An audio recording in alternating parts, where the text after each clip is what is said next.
রাজধানী জুড়ে চলছে কোরবানি পশুর বর্জ্য অপসারণ কার্যক্রম। গেল ২৪ ঘন্টায় ২৫,০০০ টনের বেশি বর্জ্য অপসারণ করেও শতভাগ পরিচ্ছন্ন নগরী গড়ে তোলা যায়নি এখনো।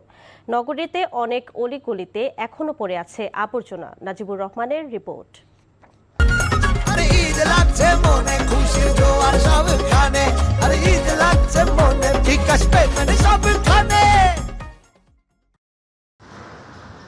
ঈদের দ্বিতীয় দিনও চলছে পশু কোরবানি, আর নগরীর এসব চিত্র বলছে এখনও শতভাগ অপসারণ হয়নি পশুর বর্জ্য।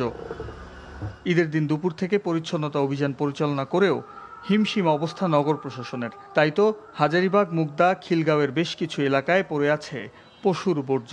সরকার নির্ধারিত ১২ ঘন্টার মধ্যে প্রথম দিনের কোরবানি পশুর বর্জ্য অপসারণের কথা ছিল ঢাকার ২ সিটি কর্পোরেশনের। তবে এখনও বেশ কিছু এলাকায় ছড়িয়ে ছিটিয়ে আছে কোরবানির পশুর বর্জ্য। কেউ কোরবানি করেছেন সকালে, কেউ বিকালে, আবার কেউ রাতে।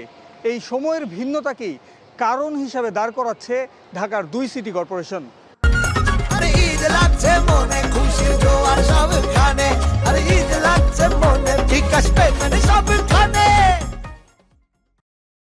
পশুর হাটগুলোর পরিবেশ সবচেয়ে নাজুক, ছড়াচ্ছে দুর্গন্ধ, সীমাহীন ভোগান্তিতে মানুষ, আর লাপাত্তা ইজারাদাররা। সমস্যা মানে বাসাতে বাড়িতে পারেন আমরা গরু লাগিয়া এমন অবস্থা করছে, বাসা ওই ছেড়ে দিতে এইভাবে থাকা যায়, কোনো এলুটি নাই তো এই জ্বালায় সব এলুটি বাসা ছেড়ে দিছে। ভিতরের রাস্তা ওটা কোনো দিনই পরিষ্কার করে না, সিফা সাফাইগুলো আমি করি, আমি এই নিচতলায় থাকি তো ওই সিঁড়িতে ময়লা আসলে হবে আমি পরিষ্কার করছি, এরা কোনো দিনই করে না। শুক্রবার শাহজাহানপুর হাট পরিদর্শন শেষে সাংবাদিকদের সাথে কথা বলেন দক্ষিণের প্রশাসক। ইজারাদারদের দিয়েছেন কঠোর বার্তা। তাদেরকে আমরা পেনাল্টি করব, এছাড়া তার আর বিকল্প কোনো পথ নাই, এবং পরবর্তী পর্যায়ে আবার এই সমস্ত হাটের এরা ইজারা পাবে কিনা সে ব্যাপারে আমাদেরকে চিন্তা করতে হবে। আবাসিক এলাকায় ভবিষ্যতে হাট পরিচালনার অনুমতি না দেওয়ার পক্ষে নগরবাসী।